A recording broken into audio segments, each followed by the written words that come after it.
Olivier Sambaye, coordonnateur du cercle axiologique, enseignant à l'université de Kinshasa, que vous avez l'habitude de voir, dont les interventions vous plaisent énormément dans Ça fait débat. Aujourd'hui, on ne parle pas vraiment politique avec lui, on va parler philosophie, bonne gouvernance, c'est un peu aéré.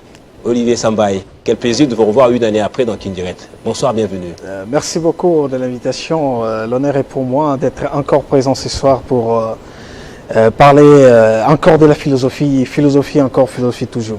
Alors, le samedi, c'est 5 octobre, c'est ça? Oui, le 5 octobre. Même ligne, vous allez organiser une conférence avec votre ASBL, je cite ici le cercle axiologique. Alors, le thème de la conférence, c'est pour une philosophie de la bonne gouvernance, la voie à suivre pour le développement intégral et durable de la RDC. Alors, parmi les intervenants, je cite le professeur émérite de l'université de Kinshasa, justement, le professeur Elingo Mabinda, mais aussi l'enseignant, ancien Premier ministre, politique congolais, Matata Ponyo. Pourquoi cette conférence, Olivier Sambaye?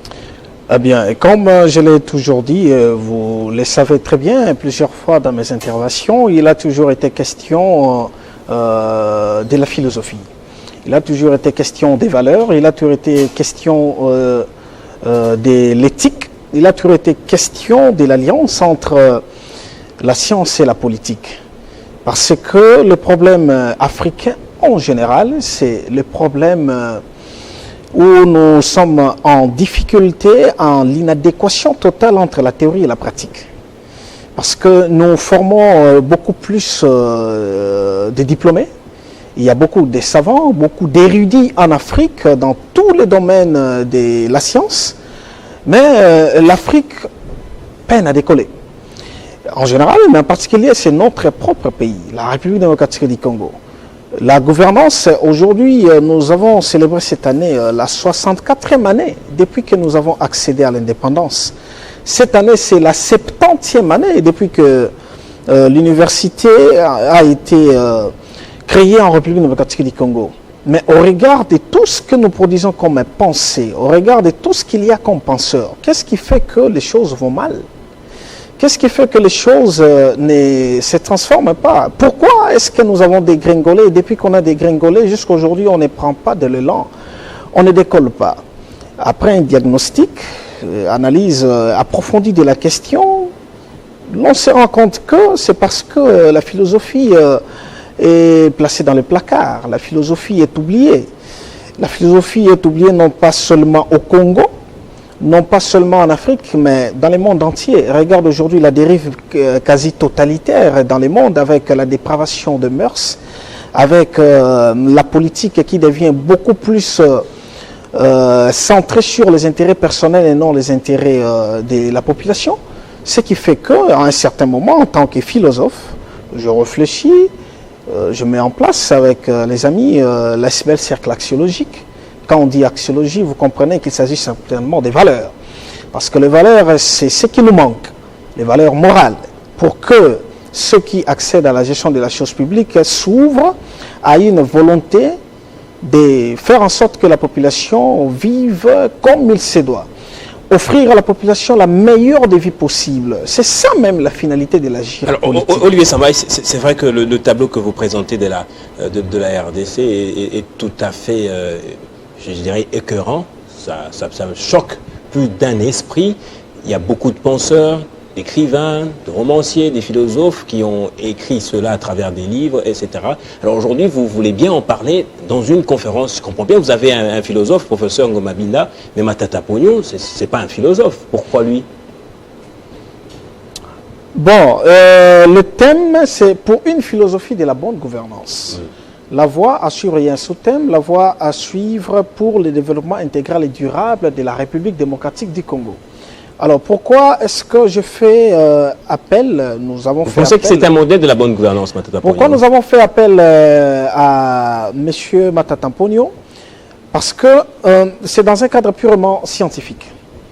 Il est actuellement professeur d'université, il est actuellement directeur de l'école de leadership à l'université protestante au Congo. Alors, nous pensons que nous avons un problème, un sérieux problème de gouvernance. Nous n'avons pas la bonne gouvernance dans ces pays. Ça fait plus de 5 décennies que les choses n'évoluent pas comme il se devait. Ça fait déjà 4 décennies que le pays n'est pas géré comme il se devait parce que nous n'avons même pas de données démographiques qui puissent permettre à ce qu'il y ait un bon management des affaires publiques. Alors pourquoi je préfère associer les deux professeurs? Le prof Ngomabinda, d'abord en tant que philosophe, comme vous le savez, il a beaucoup publié. Sur la participation politique notamment. Il a donné beaucoup d'orientations. Les 2 dernières publications portent sur la moralité dans les affaires publiques. Ce sont des ouvrages qu'on doit exploiter. La participation politique, c'est un ouvrage à exploiter, même dans l'enseignement du civisme, chose qui n'est pas encore faite. Alors, le professeur Matata Ponyo, il a été Premier ministre. Il a géré comme il avait géré, mais je n'aimerais pas entrer beaucoup plus dans la sphère purement politique, mais je reste scientifique en tant que directeur de l'école de leadership. Il faut qu'il Vous avez pris dans sa casquette de professeur ou du directeur d'une école de leadership. Directeur de l'école de leadership de l'université protestante au Congo. Oui. Comme vous le savez, ce n'est pas la moindre des universités au Congo, l'UPC. Et lui, il est directeur de l'école de leadership. C'est une école qui a été créée. Alors, en tant que directeur d'une école, il faut qu'il nous explique quel type de leadership devons-nous avoir pour que nous puissions nous ouvrir à un développement intégral et durable.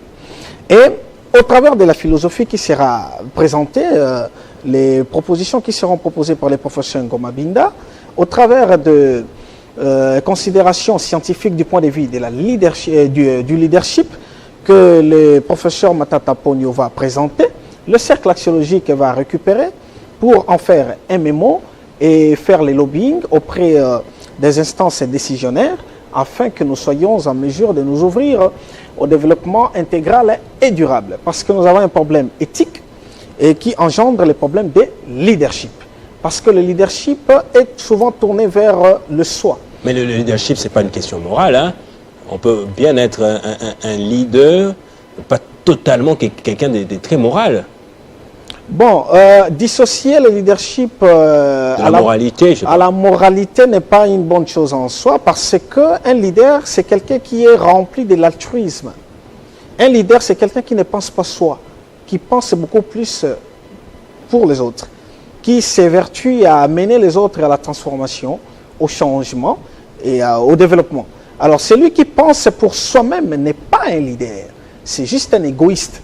Alors, c'est ce que nous retrouvons dans notre pays, dans la sphère politique, par exemple, quand on fait la philosophie politique, on se rend compte que la politique au Congo est tournée vers une propre morale à la politique, où les antivaleurs sont devenues des valeurs, où les gens cherchent à vivre seulement pour leurs propres intérêts. Là, on n'est pas dans un leadership. Nous sommes dans un égocentrisme, l'égoïsme.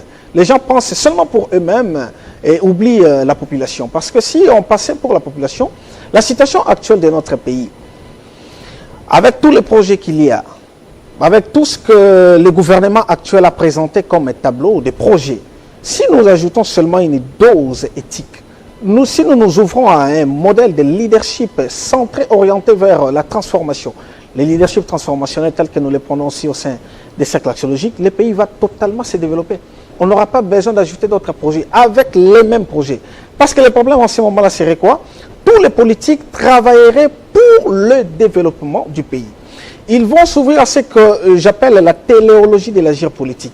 Parce que la finalité de l'agir politique, c'est quoi? C'est d'offrir à la population la meilleure des vies possibles. S'ils s'oublient eux-mêmes, ils pensent à la transformation du pays, ils combattent eux-mêmes la concussion, ils combattent eux-mêmes le népotisme, ils pensent seulement au bonheur du peuple. Avec les mêmes projets qu'il y a actuellement, le pays va se développer. C'est la raison pour laquelle le cercle axiologique vise la sensibilisation. Mais dans un premier temps, nous sensibilisons l'élite. Parce que l'élite, c'est celle qui accède à la gestion de la chose. Notre élite est transformable. Oui, l'élite est transformable. Nous, nous croyons en ça. C'est pourquoi le cercle axiologique lutte contre les antivaleurs sous toutes ses formes, milite pour l'instauration des valeurs dans tous les secteurs de la vie nationale, travaille pour offrir à la société des personnes vertueuses. C'est possible. C'est la raison pour laquelle nous sommes en train de travailler d'abord avec l'élite, au travers de la sensibilisation, à travers des conférences. Le prof Ngomabinda n'est pas n'importe qui, c'est quelqu'un qui est beaucoup plus respecté. Il a une notoriété africaine, mondiale, et il est respecté quand il prend part à une telle conférence, pour Alors, interpeller. J'aimerais savoir, alors qu'à la régie, Jocelyn, qui a un grand travail, va nous montrer la fiche de votre conférence, comment comprendre la philosophie de la bonne gouvernance? Elle peut être comprise comment? Bon, pour comprendre la philosophie de la bonne gouvernance, comme vous voyez, la philosophie a pour finalité d'insérer la sagesse dans l'existence humaine. Nous pouvons être appelés à considérer les choses comme étant vraies par rapport à notre façon de voir.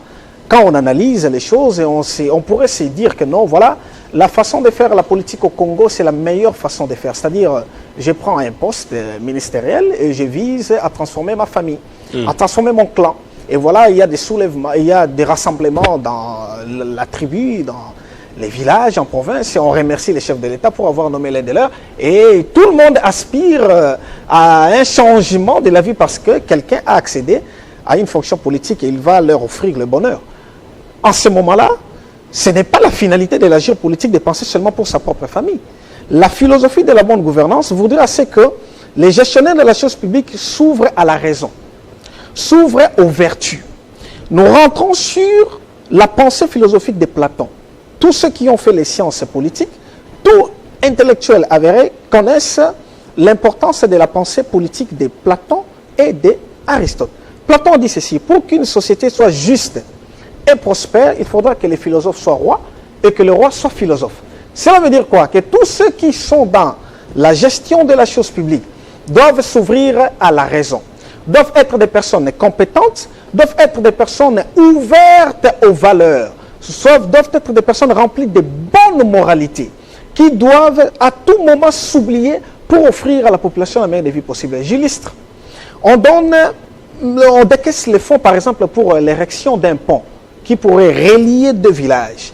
Alors, la philosophie de la bonne gouvernance exigerait que ces fonds-là soient utilisés expressément, exclusivement pour l'érection des ponts et non détournés. Donc, la philosophie de la bonne gouvernance voudrait assez qu'on s'ouvre aux valeurs pour la bonne gestion. Parmi les activités que votre cercle axiologique organise, je ne sais pas si c'était un cercle fermé ou ouvert.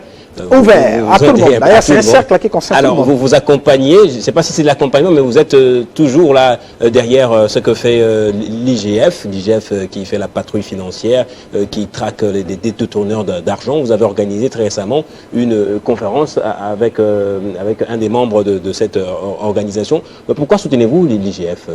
Bon, l'IGF prône la bonne gouvernance aussi. Vous comprenez, nous récupérons le mot bonne gouvernance et on fait de ces mots-là aussi nôtres parmi les objectifs de l'ASBEL. C'est pourquoi nous accompagnons aussi l'IGF dans la sensibilisation. Oui. Parce que nous pensons qu'il faut sensibiliser l'élite. L'élite est celle qui accède à la gestion de la chose publique.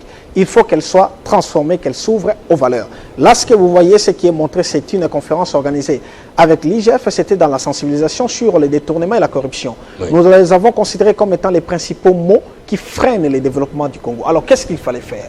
On a associé l'IGF, l'APLC, il y a aussi les magistrats qui devaient être là, mais ne s'étaient pas présentés pour d'autres raisons. Et nous avons peint les tableaux actuels par rapport à la corruption et au détournement. Et l'on se rend compte que les deux concepts-là sont les concepts fondamentaux dans le frein au développement de notre pays. C'est la raison pour laquelle nous continuons à sensibiliser beaucoup plus l'élite. Parce que vous n'avez pas l'impression que vous faites un travail un peu en retard, en aval? Pourtant, il y a des jeunes qui n'ont pas été encore au contact avec l'argent. C'est peut-être à eux qu'il fallait donner ces genres de réflexion, de sensibilisation, pour que, au moment opportun, qu'ils ne détournent pas l'argent, qu'ils soient des gens vertueux. Oui, les enfants qui sont sensibilisés, transformés, quand ils voient les gestionnaires de la chose publique verser à tout moment dans la corruption, dans les détournements, ils vont subir un impact de la psychologie sociale. La psychologie sociale renseigne que la population suit les comportements des gestionnaires.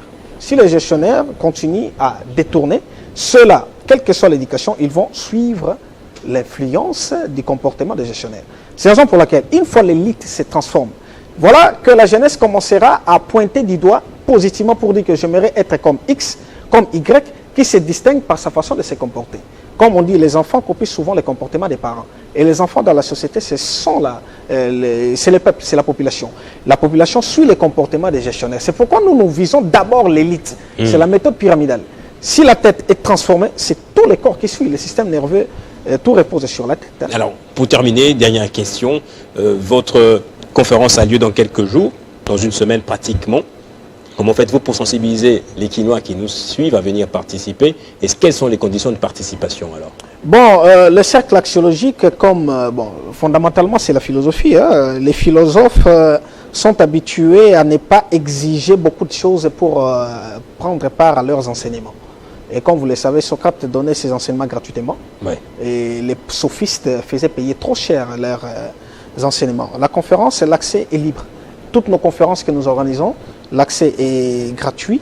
Il suffit juste de s'enregistrer et voir dans la mesure des possibles obtenir l'invitation. Et si, parce que les places sont limitées, ceux qui ne pourront pas prendre part en présentiel pourraient suivre en ligne et il y aura les médias qui vont certainement accompagner. Télé 50 sera là. L'invitation est là. Oui, l'invitation est là. Télé 50 est là qui va accompagner et ceux qui ne vont pas suivre pourront suivre par voie des médias les contenus de cette conférence. Mais ça ne va pas s'arrêter là. Nous allons voir les autorités, les gestionnaires de la chose publique pour faire toujours des mémos comme nous le faisons.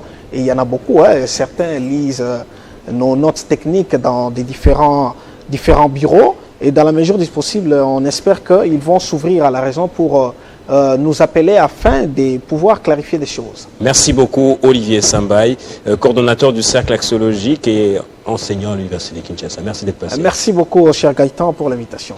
Alors pour terminer, c'est avec un député national. Nous retournons en politique. Obed Mouindou sera avec nous pour parler de la situation sécuritaire et économique à Lubero.